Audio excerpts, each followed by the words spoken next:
സംഗീതം എന്ന് പറയുന്നത് നമ്മൾ കൊണ്ടു നടക്കേണ്ട കാര്യമേ ഇല്ല. കാരണം ഈ പ്രപഞ്ചത്തിലാകപ്പെടെ സംഗീതമാണ്.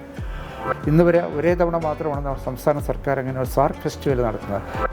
കെ ജയകുമാർ പറയണ്ടേ IAS അദ്ദേഹമായിരുന്നു എൻ്റെ സെക്രട്ടറി. ഞാൻ അദ്ദേഹത്തിന് ഇത് ഫയൽ കൊടുക്കുന്നു. ഫയൽ കൊടുത്തു കഴിഞ്ഞപ്പോൾ അദ്ദേഹം അതിനകത്ത് പറഞ്ഞു, ഇതിനകത്ത് ഒരു വ്യത്യാസം മാത്രം വരുത്തണം. ഞാൻ സ്വാതി സംഗീതോത്സവം എന്ന് പറഞ്ഞപ്പോൾ അത് സ്വാതി സംഗീതോത്സവ് എന്നാക്കണം എന്ന് പറഞ്ഞു. ഡോക്ടർ ബാബു പോൾ ആയിരുന്നു, അദ്ദേഹം ഇപ്പോൾ ഇല്ല, അദ്ദേഹം ആയിരുന്നു അന്ന് പ്രിൻസിപ്പൽ സെക്രട്ടറി. അപ്പോൾ അദ്ദേഹം അത് കണ്ടിട്ട് പതിനപ്പുര പാലസ് വേണ്ട, നമുക്ക് കുതിരമാളികയിലേക്ക് ഇത് മാറ്റാം എന്ന് പറഞ്ഞ് അദ്ദേഹം അതിനെ കുതിരമാളികയിലേക്ക് മാറ്റുകയായിരുന്നു.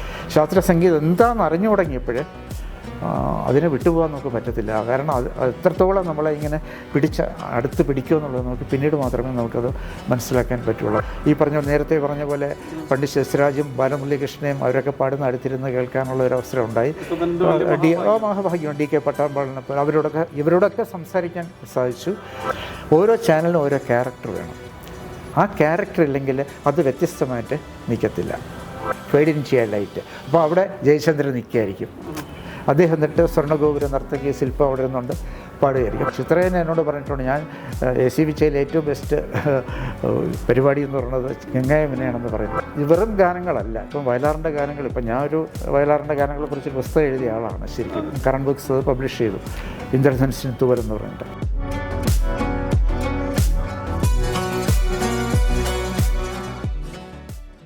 വയലാറിൻ്റെ പുസ്തകം എഴുതാനുള്ള പ്രചോദനം? അല്ല, ഞാൻ ഇത് കുട്ടിയായിരിക്കുന്നവർക്ക് നമ്മളൊരു യൗവനത്തിലേക്ക് കടക്കുന്ന ഒരു അവസരമുണ്ട്. നമ്മൾ ഈ പ്രണയം അല്ലെങ്കിൽ എന്താണ് നമ്മുടെ ഒരു സങ്കല്പ ലോകം ഇതൊക്കെ ഉള്ളതൊക്കെ ആ ഒരു പ്രായത്തിലാണ് ശരിക്കും പറഞ്ഞാൽ. അപ്പോൾ ആ പ്രായത്തിൽ നമ്മളെ ഏറ്റവും കൂടുതൽ ആകർഷിക്കുന്നത് ഈ പ്രണയഗാനങ്ങളും അങ്ങനെയുള്ള ഗാനങ്ങളും അല്ലെങ്കിൽ കുറച്ച് വിരഹഗാനങ്ങളും ഒക്കെ ആയിരിക്കും. അപ്പോൾ അന്ന് തന്നെ ഏറ്റവും കൂടുതൽ ആകർഷിച്ചിട്ടുള്ള ഗാനങ്ങൾ വയലാറിൻ്റെയും ഭാസ്കര മാഷിൻ്റെയാണ്. അപ്പോൾ അതിലെ ഓരോ ഗാനങ്ങളും നമ്മുടെ പിറകെ ഇങ്ങനെ നമുക്കൊരു തരം സങ്കല്പ ലോകങ്ങൾ ഇങ്ങനെ സൃഷ്ടിക്കുന്ന ഒരവസ്ഥയുണ്ടായിരുന്നു. അതെന്നെ ഇങ്ങനെ ഹോണ്ട് ചെയ്തുകൊണ്ടിരുന്നു. പക്ഷേ ഞാൻ ഒരിക്കലും എൻ്റെ അർത്ഥം മനസ്സിലാക്കിയല്ല ഞാൻ ഒരിക്കലും പാട്ട് കേട്ടിരുന്നത്. അതിൻ്റെ ട്യൂൺ മാത്രം കേൾക്കുന്ന ഒരവസ്ഥയായിരുന്നു.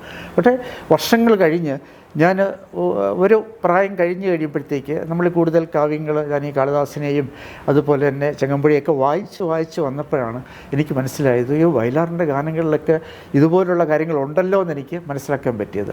അങ്ങനെ ഞാൻ പിന്നെ എടുത്തിരുന്ന് ഓരോ പാട്ടും എടുത്ത് അതിൻ്റെ വരികളും അതിൻ്റെ പ്രയോഗങ്ങൾ ശരിക്കും പറഞ്ഞാൽ അവരെങ്ങനെയാണ് ഒരു വരിയിൽ എങ്ങനെയാണ് ആ വരിയിൽ ആ വാക്കല്ലാതെ വേറെ വാക്ക് ഉപയോഗിക്കാനൊക്കില്ല. മനസ്സിലായില്ലേ? ആ വാക്ക് എന്തുകൊണ്ട് ഉപയോഗിച്ചു എന്നുള്ളത്. ഫോർ എക്സാമ്പിൾ, ഇപ്പോൾ ഉത്തരായനക്കിളി പാടി എന്നുള്ളൊരു പഴയൊരു പാട്ടുണ്ട്. എന്തിനാ ഈ ഉത്തരായനക്കിളി തന്നെ അതിനകത്ത് ഇടുന്നത്? കാരണം വെച്ചാൽ ഈ പാട്ട് കഴിഞ്ഞ ഒരു സംഭവത്തിന് ശേഷം നായകനും നായികയും തമ്മിലൊരു ബന്ധപ്പെടുന്നുണ്ട്. ആ സംഭവത്തിന് ശേഷം അവർ പിരിയുകയാണ് ശരിക്കും.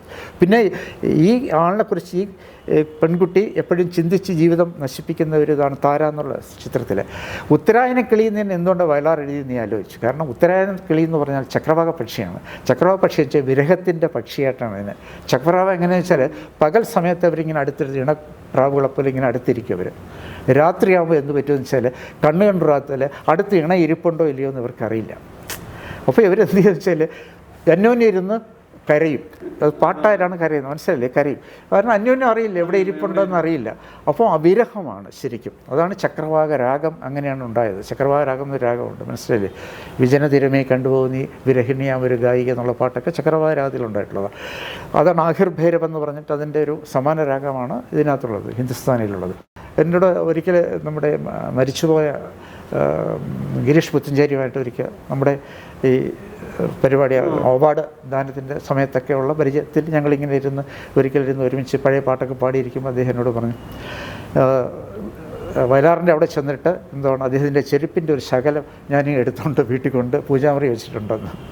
കാരണം അത്രത്തോളം അത് വയലാർ ആരാന്ന്. അപ്പം ഞാൻ അവിടെ ഇരുന്നുകൊണ്ട് കുറേ വയലാറിൻ്റെ ഈ ഗാനങ്ങളെക്കുറിച്ചൊക്കെ പറഞ്ഞു കഴിഞ്ഞപ്പം എല്ലാം ത്രിൽഡ് ആവുകയാണ് ഇവരൊക്കെ. കാരണം വെച്ചാൽ അതാണ് വയലാർ ശരിക്കും. ഭാസ്കര മാഷും അതുപോലെ തന്നെയാണ്. പക്ഷേ എനിക്കെപ്പോഴും വയലാറാണ് കൂടുതൽ ഇഷ്ടമുള്ള ഗാനങ്ങൾ.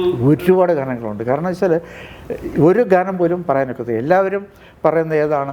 ചന്ദ്രകളഭം ചാർത്തി ഒഴുകും. അതൊന്നും അല്ല ഗാനങ്ങൾ. വയലാറിൻ്റെ ഏറ്റവും ഒരുപാട് കാരണം നമുക്കൊരു നമുക്കിങ്ങനെ വിചാരിക്കാൻ പറ്റാത്ത കൺസെപ്റ്റുള്ള ഗാനങ്ങളുണ്ട്. കാരണം മാനത്ത് കണ്ണികൾ ജയചന്ദ്രൻ പാടിയ ഒരു പാട്ടുണ്ട്, മാനത്ത് കണ്ണികൾ, ഇത് മാധവിക്കുട്ടിയിലാണ് സിനിമ. മാനത്ത് കണ്ണികൾ മയങ്കും കയങ്ങൾ മനോരമയെ നിൻ നയനങ്ങൾ എന്ന് പറഞ്ഞിട്ട്, മനസ്സിലായില്ലേ?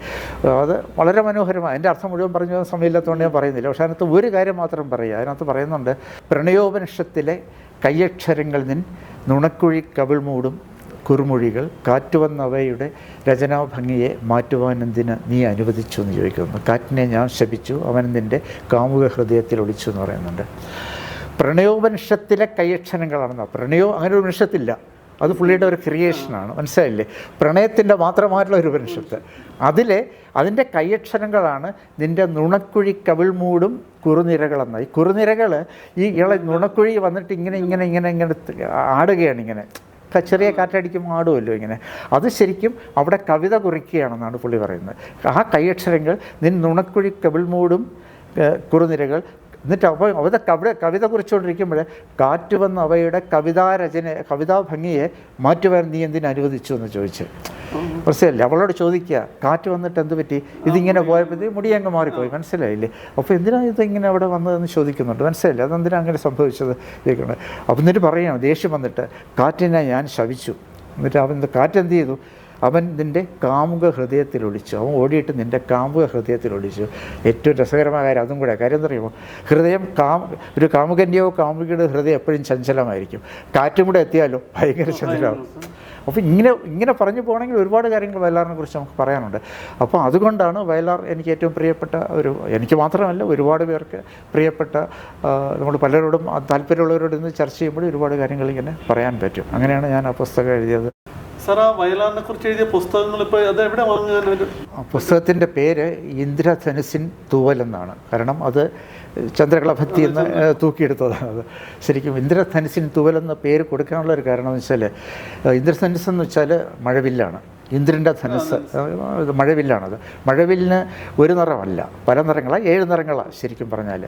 അപ്പോൾ വയലാറിൻ്റെ ഗാനങ്ങൾക്കും ഒരു ടൈപ്പ് ഗാനമല്ല, നിരവധി ടൈപ്പ് ഗാനങ്ങളാണ് അദ്ദേഹം എഴുതിയിട്ടുള്ളത്. പ്രണയഗാനങ്ങളായിക്കോട്ടെ, വിരഹഗാനങ്ങളായിക്കോട്ടെ, അല്ലെങ്കിൽ ചരിത്രപരമായ കാര്യങ്ങൾ പറയുന്ന ഗാനങ്ങളിൽ കഥ പറയുന്ന ഗാനങ്ങളായിക്കോട്ടെ, അല്ലെങ്കിൽ സ്പിരിച്വലായിട്ടുള്ള ദാർശനിക തലത്തിലുള്ള ഗാനങ്ങളായിക്കോട്ടെ, അതങ്ങനെ നിരവധി. അതുകൊണ്ടാണ് അങ്ങനെ ഒരു പേര് ഇന്ദ്രധനുസിൻ തൂവൽ എന്ന് പറഞ്ഞു കൊടുത്തത്.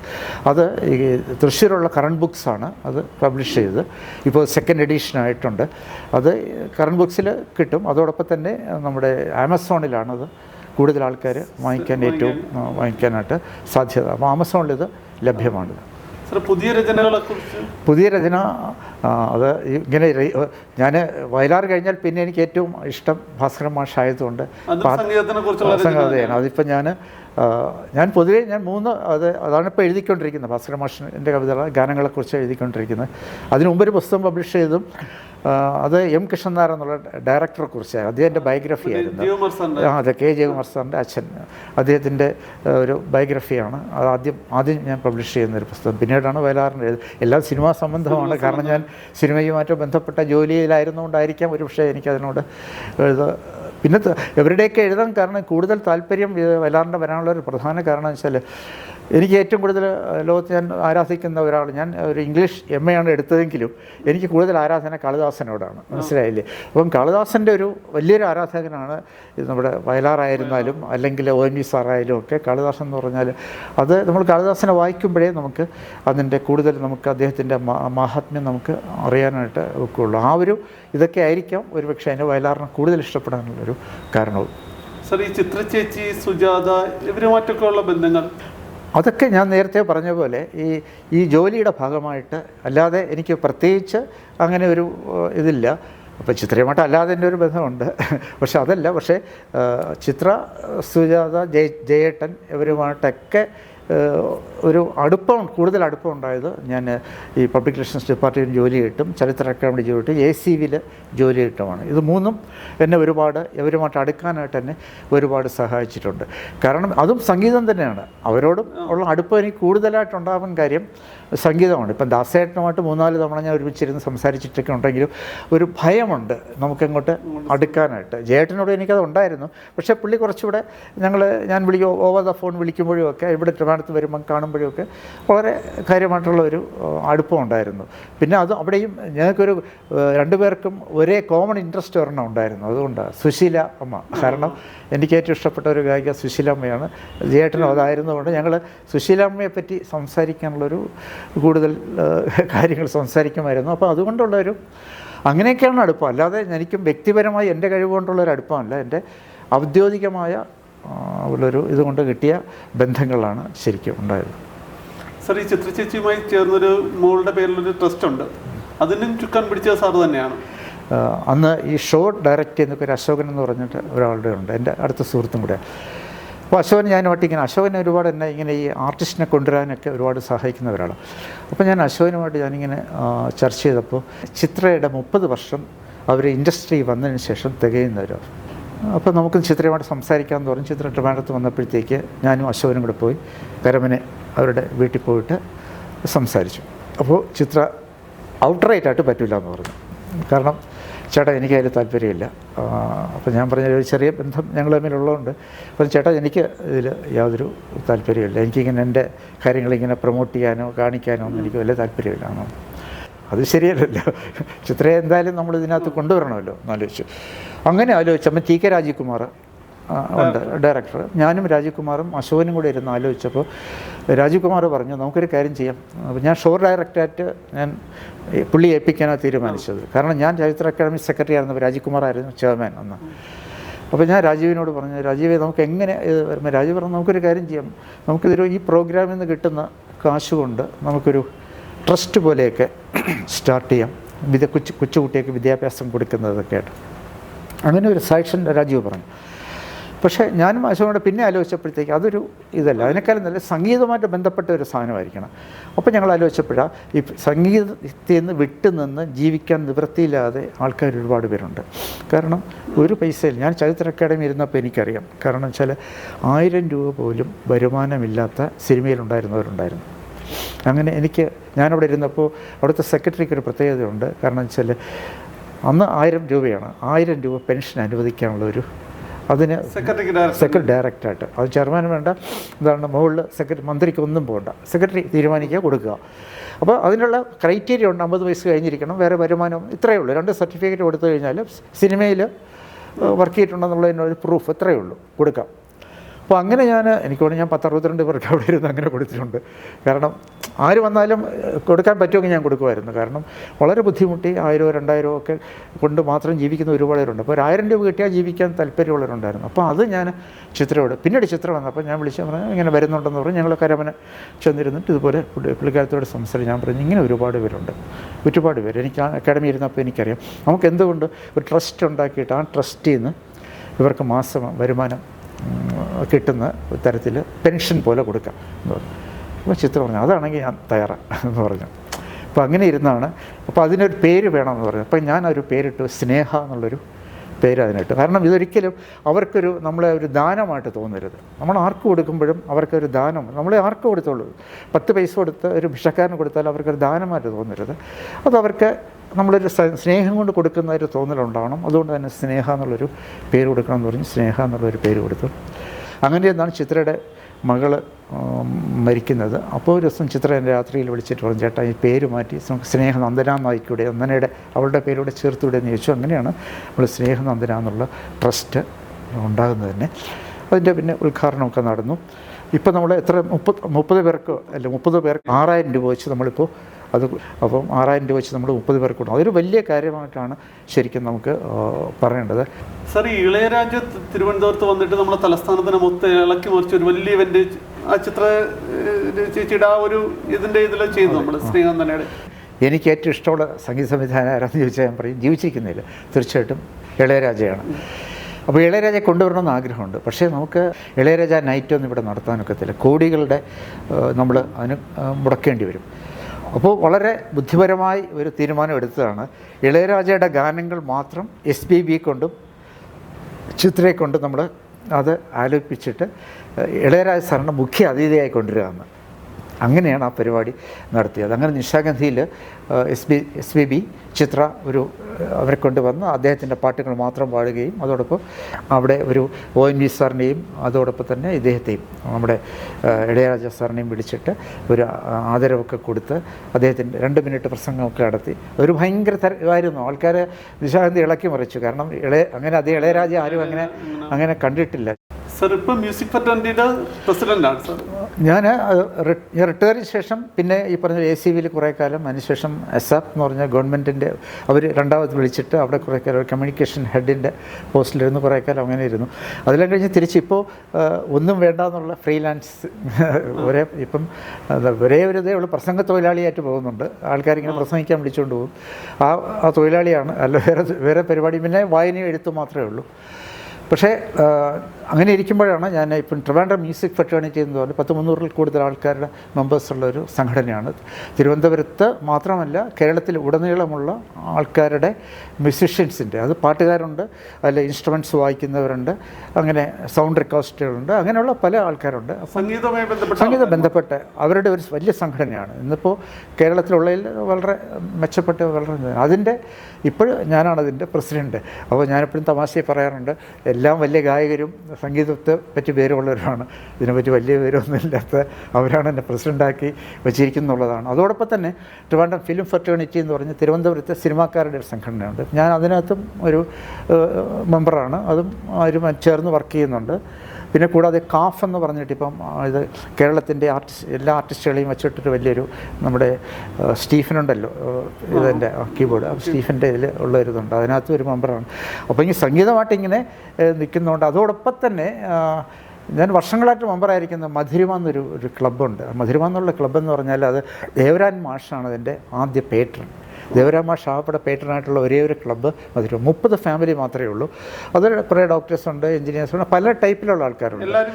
എല്ലാം പാട്ട് പാടാൻ ഇഷ്ടമുള്ളവർ, ആഗ്രഹ പാട്ടുകാരെന്ന് വേണമെങ്കിൽ പറയാം, അത്രയേ ഉള്ളൂ. അല്ലാതെ പാട്ടുകാരൊന്നുമല്ല, ആഗ്രഹ പാട്ടുകാർ. അപ്പോൾ എല്ലാവരും കൂടെ ഒരു മാസത്തിൽ ഒരു തവണ കൂടും, പാട്ടൊക്കെ പാടി എന്തെങ്കിലും ഒരു ചെറിയ ഡിന്നറൊക്കെ കഴിഞ്ഞ് ഞങ്ങൾ തിരിച്ചു പോകുന്ന വരുന്നതാണ്.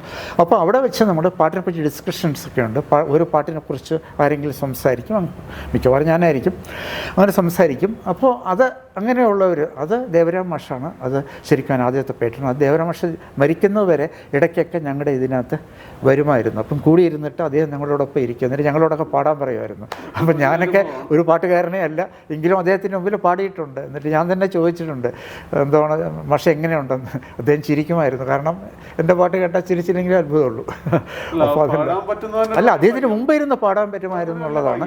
പിന്നെ അദ്ദേഹത്തോട് ഒരുപാട് കാര്യങ്ങൾ അറിയാൻ പറ്റുമായിരുന്നു. അദ്ദേഹത്തോട് സംസാരിക്കുമ്പോഴും, ഞാൻ അക്കാഡമി സെക്രട്ടറി ആയിരിക്കുമ്പോഴും അദ്ദേഹമായിട്ട് നല്ല ബന്ധമായിരുന്നു എനിക്ക്. അപ്പോൾ അവരോട് ഞാൻ നേരത്തെ പറഞ്ഞത് തന്നെയാണ്, കാരണം ഈ ഒരു ജോലി എനിക്ക് കിട്ടിയ എൻ്റെ ഒരു മഹാഭാഗ്യമായിട്ടാണ് ഞാൻ പറയുന്നത്, എൻ്റെ ഒരു കഴിവല്ല. സാർ വളരെ വൈകിയാണ് സർക്കാർ ഉദ്യോഗത്തിലേക്ക് കടന്നു വന്നത്. അതിനു മുന്നേ സാറ് എന്ത് ചെയ്യായിരുന്നു? 36 ഒക്കെ ആയി അപ്പോഴാണ്. കാരണം വെച്ചാൽ എൻ്റെ ശരിക്കും പറഞ്ഞാൽ നേരത്തെ ഏജ് ഓവർ ആവുന്നതിന് മുമ്പ് ഞാൻ എന്ത് ചെയ്തു, ടെസ്റ്റ് എഴുതിയിരുന്നു. പക്ഷേ പിന്നെ അല്ലെങ്കിൽ ഞാൻ എറണാകുളത്തായിരുന്നു, ഇവിടെ ആയിരുന്നു ഗ്രേറ്റ് കൊച്ചിൻ ഡെവലപ്മെൻറ്റ് അതോറിറ്റിയിൽ PRO ആയിരുന്നു. അപ്പോൾ അവിടെ കുറേ കാലം ഇങ്ങനെ ഇരിക്കുമ്പോഴാണ് എൻ്റെ അമ്മ മരിക്കുന്നതോടൊപ്പമാണ് പിന്നെ ട്രിവാൻഡ്രത്ത് വരേണ്ട ഒരു ആവശ്യം വന്നു. വീട്ടിൽ മറ്റാരും ഇല്ലാത്തൊരവസ്ഥ, അച്ഛനും അനിയനും മാത്രം ഒരവസ്ഥയാകുമ്പോഴാണ് ഞാൻ ഈ ടെസ്റ്റ് എഴുതി ഇതിൽ വരുന്നത്. അത് പക്ഷേ ഞാൻ ഇതിലേക്ക് വന്നതാണ് ശരിക്കും പറഞ്ഞാൽ എൻ്റെ ഒരു ജീവിതത്തിൽ പബ്ലിക് റിലേഷൻസ് ഡിപ്പാർട്ട്മെൻറ്റിൽ വന്നതാണ് എൻ്റെ ജീവിതത്തിൽ മഹാഭാഗ്യം എന്ന് പറയുന്നത്. കാരണം അവിടെ വരുന്നവരൊക്കെ എഴുത്തും വായനയുമായിട്ട് ബന്ധപ്പെട്ടവരാണ് എല്ലാവരും. അപ്പം ഞങ്ങൾ വൈകുന്നേരങ്ങൾ ഒരുമിച്ച് കൂടുമ്പോഴോ ചായ കുടിച്ചുകൊണ്ടിരിക്കുമ്പോഴോ എല്ലാം ചർച്ചകൾ, സാഹിത്യവും സംഗീതവും ഒക്കെ വരും അതിനകത്ത്. കൂടുതലും സാഹിത്യമാണ്, എല്ലാവരും വായിക്കുന്നവരാണ് കൂടുതൽ.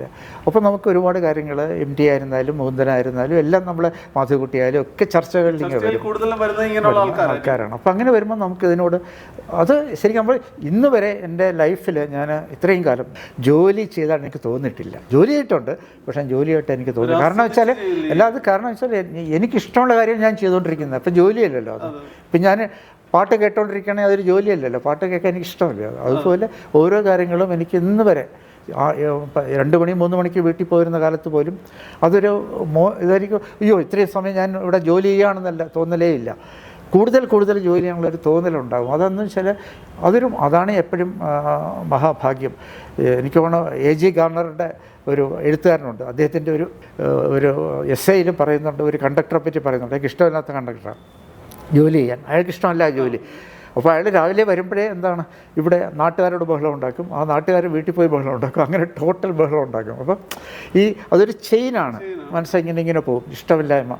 അപ്പോൾ എനിക്ക് ഒരിക്കലും തോന്നിയിട്ടില്ല, എനിക്കെപ്പോഴും വീട്ടിൽ ഇരിക്കാൻ പറ്റത്തില്ല, എങ്ങനെയെങ്കിലും ഓഫീസിൽ വരണം, കാരണം ജോലിയാണ് അത്, കാരണം ഇഷ്ടം കൊണ്ടാണത്. അല്ലാതെ ജോലി ചെയ്യാനുള്ള ഒരു ആത്മാർത്ഥം ഉണ്ടെന്ന് ഞാൻ ഒരിക്കലും പറയില്ല, അതിനോടുള്ളൊരു ഇഷ്ടം കൊണ്ടാണ്. ആ ഇഷ്ടം നമുക്കുണ്ടെങ്കിൽ ഒരിക്കലും നമുക്ക് ഒരു ജോലിയായിട്ട് തോന്നത്തില്ല, അതെന്തായിരുന്നാലും. അതങ്ങനെ ജോലി കിട്ടുന്ന ഒരു മഹാഭാഗ്യമാണ്. അതിപ്പം ഒരു ഫിലിം ഡയറക്റ്റ് ചെയ്യുന്ന ആൾ, അല്ലെങ്കിൽ ഇപ്പോൾ ഇത് ഷൂട്ട് ചെയ്യുന്നതിൻ്റെ ഡയറക്ടറും ക്യാമറാനും ഒക്കെ, അപ്പോൾ അവരൊക്കെ ശരിക്കും പറഞ്ഞാൽ അതിനോട് താല്പര്യമായിട്ട് നിൽക്കുന്നതുകൊണ്ട് അവർക്കൊരു ജോലി എന്നൊരു തോന്നത്തില്ല. വീട്ടിൽ പോയാലും ഇത്രയും ജോലി ചെയ്യുന്ന തോന്നത്തില്ല. പാഷനാണ്, ആ പാഷൻ ഉണ്ടാകണം. എല്ലാവർക്കും ആ പാഷൻ ഉണ്ടെങ്കിൽ അതൊരു ഭാഗ്യം, അങ്ങനെ ഒരു ജോലി കിട്ടുന്നൊരു ഭാഗ്യം എന്നുള്ളതുകൊണ്ട്. സർ, ഇത്രയും നേരം നമ്മൾ സംസാരിച്ചത് ഔദ്യോഗിക ജീവിതത്തിനെ കുറിച്ചൊക്കെ ആയിരുന്നു. ഇനി കുറച്ച് നേരം കുടുംബത്തെക്കുറിച്ച്. അവർക്കും സംഗീതത്തിനോട് താല്പര്യമുണ്ടോ, അതൊക്കെ അറിയണം. ഞാനും ഭാര്യയൊക്കെ ആരോ പറഞ്ഞാൽ ബാത്റൂം സിംഗേഴ്സിനപ്പുറമുള്ള പാട്ടുകാർ, ചില ആഗ്രഹപ്പാട്ടുകാരെന്ന് ഞങ്ങൾ തമാശ പറയുന്നത്, കാരണം പാടാനുള്ള ആഗ്രഹം കൊണ്ട് പാടുമല്ലോ. അങ്ങനെ മോനും കുറച്ച് പാടുന്ന ഇതാണ്, പാട്ടിനോട് താല്പര്യമുണ്ട്. ഞാൻ പറഞ്ഞില്ലേ, ഞാനിപ്പോൾ വീണ പഠിക്കുന്നുണ്ട്, അവൻ സാക്സോഫോൺ പഠിക്കുന്നുണ്ട്. വൈഫ് ഇവിടെ ഏജിസ് ഓഫീസിൽ സീനിയർ അക്കൗണ്ട്സ് ഓഫീസറായിട്ട് റിട്ടയർ ചെയ്തു. മോന് ഒരാളേ ഉള്ളൂ, അവൻ ഇന്ത്യൻ റവന്യൂ സർവീസ് IRS ആണ്, ഇപ്പം ജോയിൻറ്റ് കമ്മീഷണറാണ്. എൻ്റെ വൈഫ് ഒരു അമേരിക്കൻ കമ്പനിയിൽ വർക്ക് ചെയ്യുന്നു, ബാംഗ്ലൂരാണ്. പക്ഷേ പാട്ടിനെക്കുറിച്ച് ഞങ്ങൾ തമ്മിൽ ഒരു വ്യത്യാസം എന്ന് പറഞ്ഞത്, ഞാൻ ക്ലാസിക്കൽ സംഗീതം തൊട്ട് നമ്മുടെ നാടകഗാനം, ലൈറ്റ് മ്യൂസിക് വരെ പോകും, മാക്സിമം ഒരു ബ്ലൂസ് വരെ പോകും, ബ്ലൂസോ റാപ്പ് വരെയൊക്കെ പോകും. അവൻ പക്ഷെ അങ്ങനെയല്ല, ക്ലാസിക്കൽ ടു നമ്മളീ പറഞ്ഞ പോലെ ഗോത്തിക് മെറ്റലായിരുന്നാലും അല്ലെങ്കിലും പോപ്പായിരുന്നാലും എന്തായിരുന്നാലും ആസ്വദിക്കാനുള്ള ഒരു ഇതുണ്ട്. എനിക്ക് അതുവരെ ആസ്വദിക്കാൻ പറ്റത്തില്ല, ഒരു ബ്ലൂസ് വരെ അല്ലെങ്കിൽ റാപ്പ് വരെയൊക്കെ മാക്സിമം ആസ്വദിക്കാനുള്ള ഒരു സംവേദനക്ഷമത എനിക്കുള്ളൂ. പക്ഷേ കൂടുതൽ ഇഷ്ടം പുതിയ തലമുറയുടെ വ്യത്യാസം. അവന് പക്ഷേ ക്ലാസിക്കലും എൻജോയ് ചെയ്യും. അത് രാഗങ്ങൾ ഏതാണെന്ന് വെച്ചാൽ അറിയാം, പഠിച്ചിട്ടില്ലെങ്കിലും ഏതാണ്ട് അറിയാൻ പറ്റും. അത് ഞാൻ പറഞ്ഞു കൊടുത്തു രാഗങ്ങൾ എങ്ങനെ അറിയണമെന്നുള്ളതിനെക്കുറിച്ച്. അപ്പോൾ അങ്ങനെ നമ്മൾ ഒരു പാട്ട് ഇഷ്ടമുള്ള ഒരു കുടുംബമാണ് എന്നുള്ളതാണ് സത്യം. പാട്ടിനോട് ഒരിക്കലും വിമുഖത ഇല്ലാത്ത പാട്ട്. ഞങ്ങൾ മധുരിമ ഞങ്ങളുടെ മ്യൂസിക് ക്ലബിലും അവൻ വരാറുള്ളപ്പം പാടും. അങ്ങനെയൊക്കെയുള്ള പാട്ടുകാരല്ല, ആഗ്രഹപ്പാട്ട്. അതാ ഞാനെപ്പോഴും ഒരു പേരിട്ട് വിളിക്കാം, ആഗ്രഹപ്പാട്ടുകാരെന്ന്. സംഗീതവും ജോലിയും അതൊരു വലിയ ഭാരമല്ലാത്ത രീതിയിൽ എങ്ങനെ ഒന്നിച്ചു കൊണ്ടുപോകാമെന്നതിനെ കുറിച്ച് ഒത്തിരി കാര്യങ്ങൾ സാർ നമ്മളോട് സംസാരിക്കുകയുണ്ടായി. അതുപോലെ തന്നെ വേറെ പല കാര്യങ്ങളെക്കുറിച്ചും സാറിൻ്റെ ബുക്കിനെ കുറിച്ചും ഒക്കെ ഒത്തിരി കാര്യങ്ങൾ നമുക്ക് മനസ്സിലാക്കാൻ പറ്റി. ഇഗ്നൈറ്റിൻ്റെ പേരിലും എൻ്റെ പേരിലും 1000 നന്ദി.